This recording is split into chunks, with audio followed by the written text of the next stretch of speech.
So this is an air compressor, and in this video I'm going to explain all the reasons why you need to be adding one to your four-wheel drive kit, give you tips on buying one and how to operate one.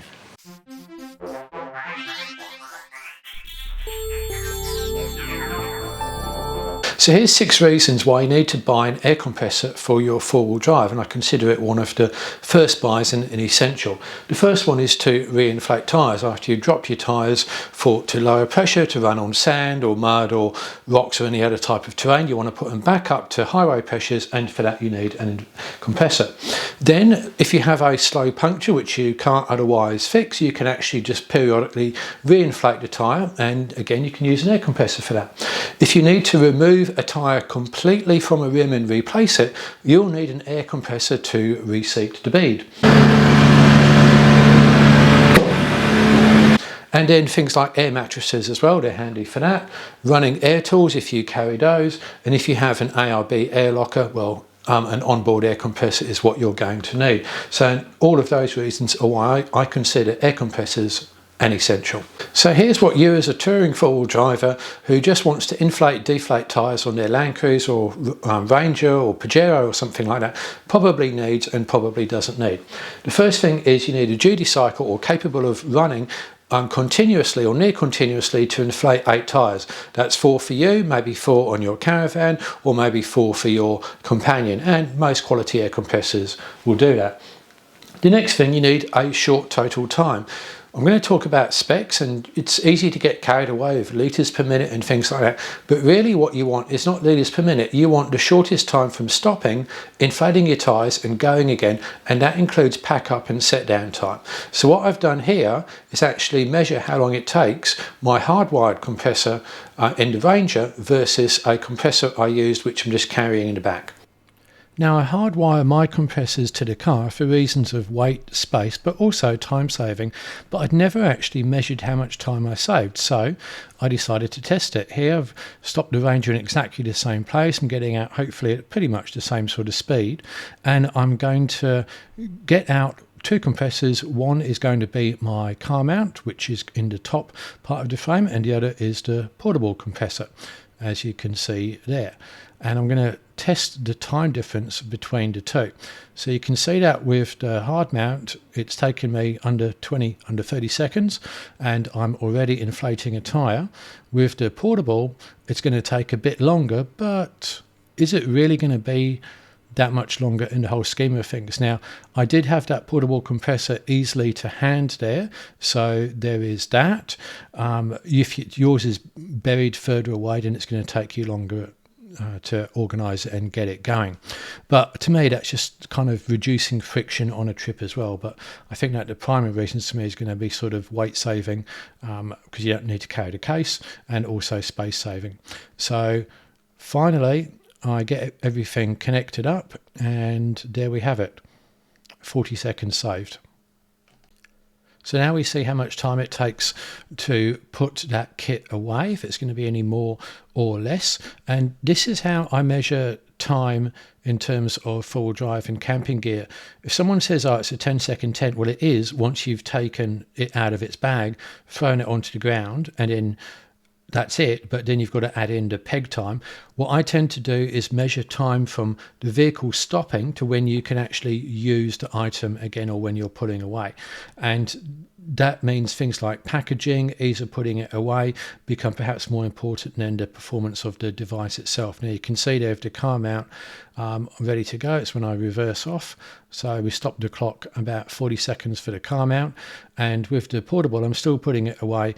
Again, I haven't really packed that away. If you need to sort of put it in the back of the car, then that would take much longer as well.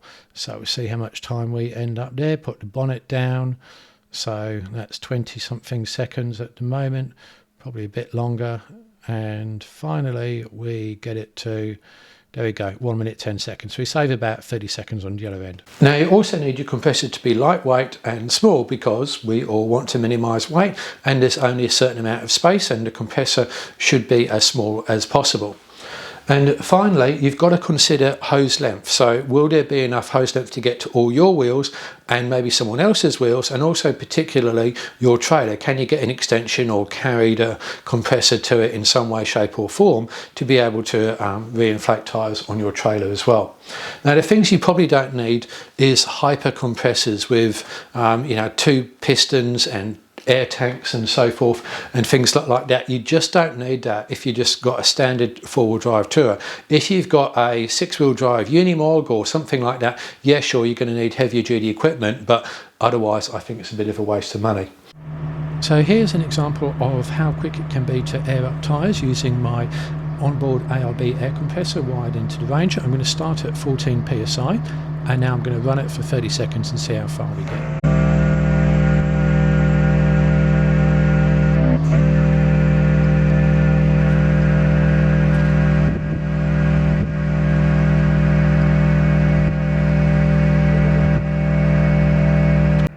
And 2 minutes all done. So this is why I say there's no point spending lots of money on really fast compressors. So here's some specs then. You do see litres per minute. Now that is important up to a point, but realistically manufacturers can pick their own litres per minute definition. There's no standard for it, and it's probably under ideal conditions, etc, etc. So I've never looked at that when I'm buying a compressor in my life. And similarly, the duty cycle, again, that's something manufacturers self-describe. My experience is that if you just buy $300 to $400 compressor off a name brand, it's going to do the job, but you can look at that as well. Current draw, again, I don't worry about that too much, just run your engine and that should be fine. In maximum pressure, again, any of the sort of compressors I've described will be fine for that. You do want it to go to around about 100, 130 psi, so then it's well within capabilities, and then you can do a truck tyre if you want to as well. So as I said, any of the quality known names should be good with those sort of specs there. And a really high powered one might save you 1 or 2 minutes possibly per tyre, but maybe overall it's really not worth the money in my view. So types of air compressor. So there's the portable battery connected, which just literally connects to your car battery, and it's got alligator clips there. You've got the same thing again, but that's a cigarette lighter, so you plug it into a cigarette lighter socket. You've got portable self-powered. These have come on because now people like Milwaukee and Ryobi, etc., now have one battery for many different tools, and now that can be part of a compressor as well, so there's an option for you. And you can get hardwired ones as well. Now sometimes the hardwired is a variant of the portable one, but in this case you can see it's hardwired into the vehicle, not designed to be portable. So we go through the pros and cons of each one of those. Now starting with weight, the portable battery one is probably going to be the lightest. The 12-volt cigarette one is light duty, so that's going to be even lighter, but I don't recommend that for 4-wheel drive use because a cigarette lighter doesn't have the amperage to be able to properly run a heavy duty compressor, so that's only for light duty use. The portable self-powered, that is quite good, but it's heavy because it carries its own battery. Now, if you're going to reuse that battery for things like a chainsaw, etc., then it starts to make more sense. But just by itself, yeah, there's a fair weight and bulk penalty there. And the hardwired, that would be the lightest because you don't have a carrying case for it. It can be relatively small and just built into the car. Now the duty cycle, it's going to be good on all of them. The ones which are not is going to be that 12-volt cigarette one. That's why I say it should only be used for light duty work. And the portable self-powered one is going to be fine until the battery runs out. Now you could take 2 batteries and swap them out, but generally you're going to be able to do all your tyres quite a few times, even with the battery one. Now the total time, this is total time from stopping to going, and the total flow rate and power of the compressor is only a part of that. The portable battery one, you've got to unpack it now. The speed of that depends on how far you've packed it. You have to pull it out right from the back, 3 or 4 drawers, then it's going to be slow. If it's right there, then it's going to be quicker. The portable 12-volt, well, that's not really for full drive use. The portable self-powered, again, it depends where you have stored it, but once you've got it out, you don't need to pop the bonnet, connect the alligator clips, and then move it around and worry about cables. So it would be a bit quicker once you've got to it. But the quickest, I think, of all is the hardwired, because it's already there, there's nothing to connect, you just pull the hose out and then flick a switch and you're instantly away. So I think that's quickest. But again, I don't think it makes that much difference in the scheme of things. Now, some other notes here. This is your cheapest option, the portable ones. That's not for 4x4s. The portable self-powered, that could be quite advantageous if you don't have to buy the battery. You've already got a battery for your hedge trimmer or your chainsaw or whatever else. And the hardwired, that you might need to pay auto electrician to wire it in for you, which would be the additional cost as well. So pros and cons there. Now, here's typically what you would buy. Now, I put these up. I'm not really recommending them. I'd actually be happy to own both of them. In fact, I own a variant of that under a different name, and I've got an ARB, and I've had an ARB in my Discovery, my last Ranger, and my current Ranger. So this is the typical sort of stuff I would recommend people buy. Those two brands are okay. There's other equivalents from big name brands which are also fine. Do avoid cheap stuff. I just went onto eBay, searched for air compressor, never heard of that brand. It's $55. That's $55 wasted. I would just avoid it. And this is a mega compressor, $1,500 from ARB. Now, as I said, if you're going to run a 6x6 truck, buy one of those, because that's what you're going to need, and probably an air tank onto it. But it is massive overkill weight and bulk for your average touring four-wheel drive, so I would recommend it.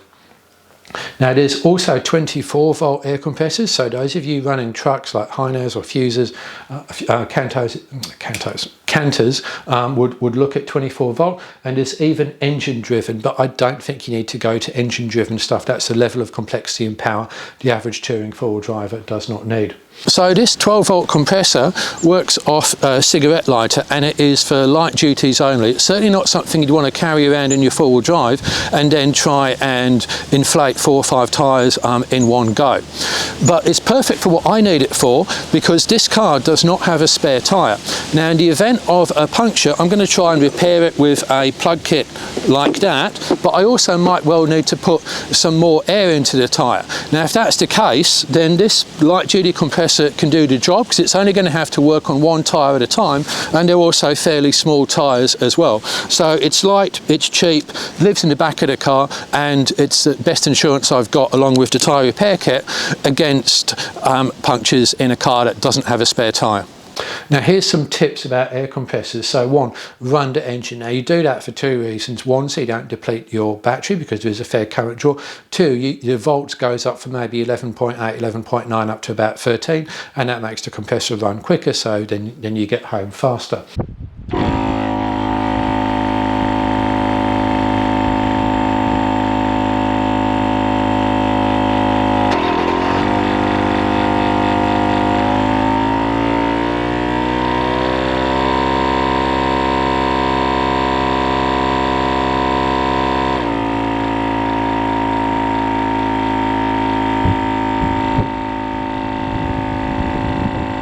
The inbuilt gauges are often not accurate. Sometimes they are, sometimes they aren't, but often not.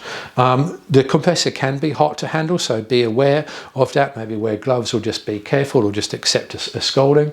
And if you are in a real rush, then don't just put 2 tyres up. Maybe put them all up to at least 30 psi and drive relatively carefully, and then inflate where you can, but do not be driving on really low pressures at high speed. That's a great way to lose control of your car and damage the tyre through excess heat, through deformation. So don't do that. And if you're done, help others, right? I mean, if you're in a convoy, you're only going to move off at the speed of the slowest car. So park next to someone, and after you've done your tyres, help them. That often helps the convoy overall. And if vehicle mounted, remember to mount somewhere where there's airflow as well, because they do get quite hot, and they will need some cooling airflow. So my final recommendations on air compressors then.